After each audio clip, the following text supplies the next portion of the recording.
तो हेलो दोस्तों, आज के इस वीडियो में हम लोग ये एक्सरसाइज 12.2 इसको आगे बढ़ाएंगे। क्वेश्चन नंबर 4 हम लोग आज सॉल्व करेंगे। ठीक है, तो यहाँ देखिए क्वेश्चन में क्या कहा गया है।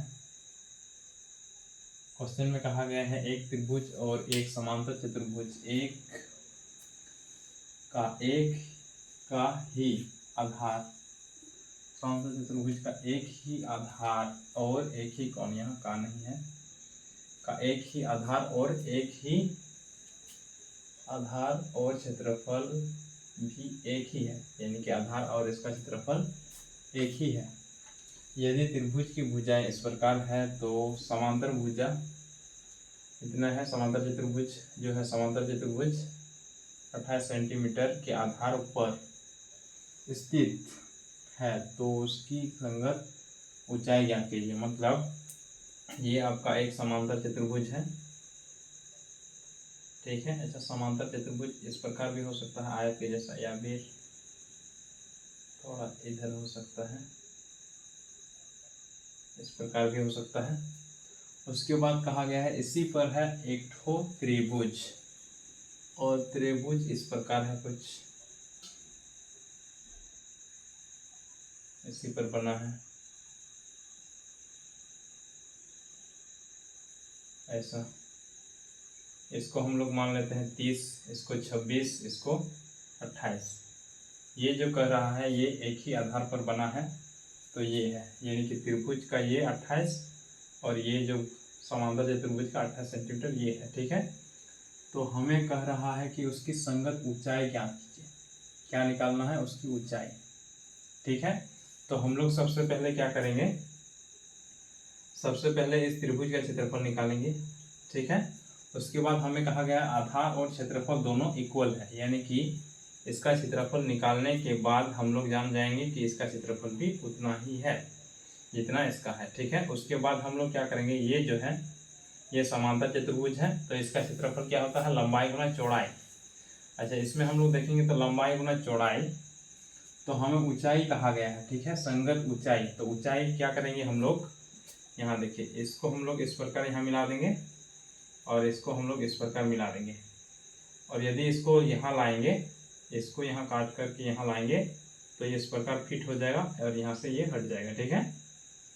तो ये आयत बन जाएगा, ठीक है। और इसमें हम लोग जान जाएंगे कि ये 28 है यदि, तो इसका क्षेत्रफल क्या होगा? लंबाई गुना चौड़ाई। यहाँ हमारा लंबाई है 28 सेंटीमीटर, तो चौड़ाई यानी कि ऊंचाई उसका क्षेत्रफल से हम लोग निकाल लेंगे, ठीक है। तो चलिए देखते हैं, यहाँ सॉल्व करना शुरू करते हैं, ठीक है। यहाँ लिखेंगे दिया है, क्या हमें दिया है? हमें दिया गया है समांतर चतुर्भुज, अच्छा त्रिभुज का दिया गया है त्रिभुज की भुजाएं ए बराबर 26 सेंटीमीटर, बी बराबर 28 सेंटीमीटर और सी बराबर 30 सेंटीमीटर। हो गया। अब हम लोग क्या करेंगे, उसके बाद हम लोग को और दिया गया है आधार का क्षेत्रफल तथा क्या लिखेंगे, और तथा चतुर्भुज, समांतर चतुर्भुज लिखते हैं, तथा समांतर चतुर्भुज की लंबाई बराबर कितना है? 28 सेंटीमीटर, जो कि त्रिभुज का भी क्या है? आधार है, ठीक है। यहाँ कोमा लेंगे, साथ ही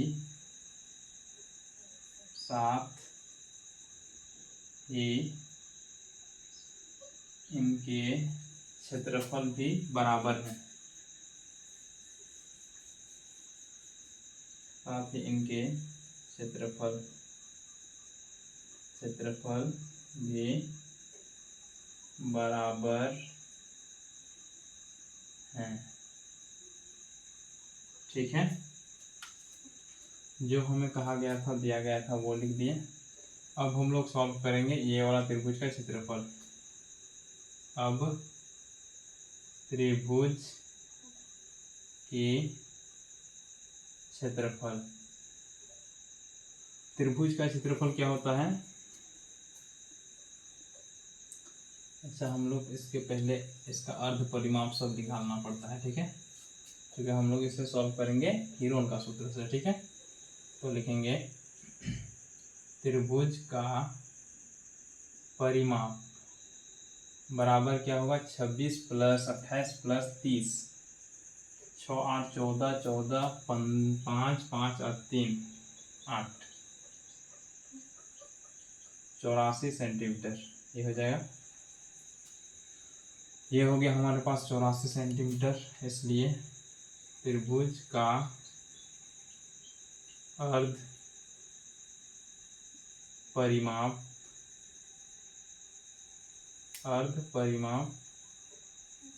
बराबर, अर्ध परिमाप क्या है? S है, बराबर क्या होगा? 84 का आधा क्या होता है? 42 सेंटीमीटर। अब त्रिभुज का क्षेत्रफल बराबर √S into S minus A into S minus B into S minus C। अब देखिए S हमारा क्या है? 42 है, इंटू करना है S माइनस A को, यानी कि 42 में से हमें घटाना है 26 को, तो हमारे पास बचेगा 16। ठीक है, उसी प्रकार हमें इंटू करना है S को, ये वाला S में हम लोग घटाएंगे B को, यानी कि ये वाला, इसको घटाएंगे तो हमारे पास बचेगा 4 और 1, यानी कि 14 सेंटीमीटर। और फिर यहाँ है 30 है, तो 30 घटाएंगे तो यह बचेगा 12। ये है √। अब देखिए इसको हम लोग लिख सकते हैं, ये हम लोग लिख सकते हैं इसको 7 दूनी 6 7 42, 16 को हम लोग लिखेंगे 4 × 4, 14 को लिखेंगे हम लोग 7 × 2, और फिर 12 को लिखेंगे 6 × 2। अब यहाँ से देखिए 2 6, 2 ठो 7 और 2 ठो 4 और 2 ठो 2, वर्गमूल निकालेंगे तो हमारे पास आएगा 6, एक ठो आएगा बाहर, और फिर 7, एक ठो बाहर, 4 2, इसको इंटू कर देंगे। अच्छा, ये जो आएगा वो होगा सेंटीमीटर स्क्वायर में, ये वाला रूट से बाहर है, सेंटीमीटर स्क्वायर। ठीक है, सेंटीमीटर स्क्वायर यहाँ नहीं लिखेंगे, यहाँ से लिखेंगे। 6 दूनी 12, 12 से 84, 84 × 4, 84 × 4 16, 4 8 32, 32 और 1 33 सेंटीमीटर स्क्वायर। ये हो गया हमारे पास इसका क्षेत्रफल। ठीक है, अब हमें क्या करना है? अब हमें कहा गया है ऊंचाई ज्ञात कीजिए।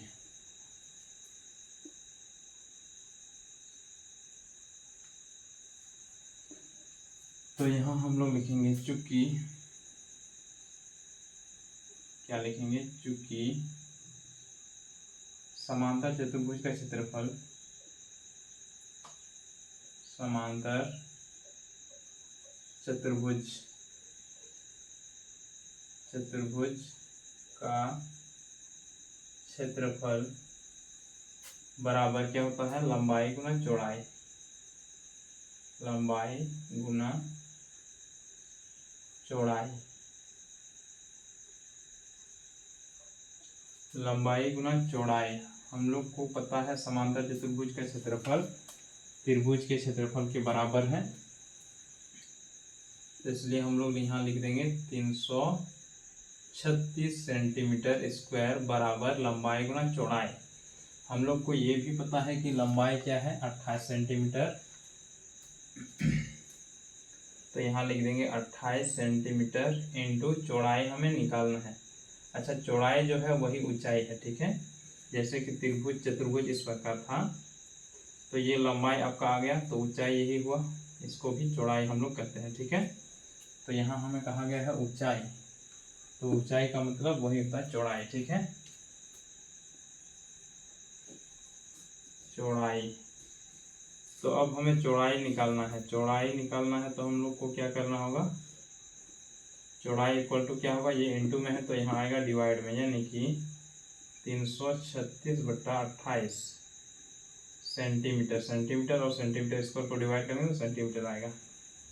तो चौड़ाई जो आएगा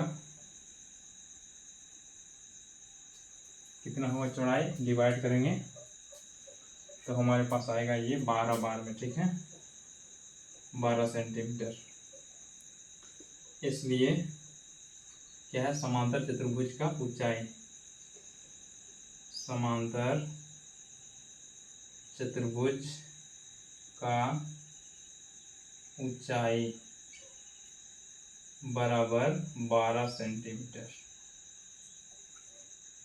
यही हमें निकालना था, ठीक है। तो उम्मीद करते हैं ये वाला क्वेश्चन आपको समझ में आ गया होगा, ठीक है। तो चलिए आज की क्लास को यहीं तक रहने देंगे और नेक्स्ट क्लास में हम लोग इसका नेक्स्ट क्वेश्चन, अगला क्वेश्चन सॉल्व करेंगे।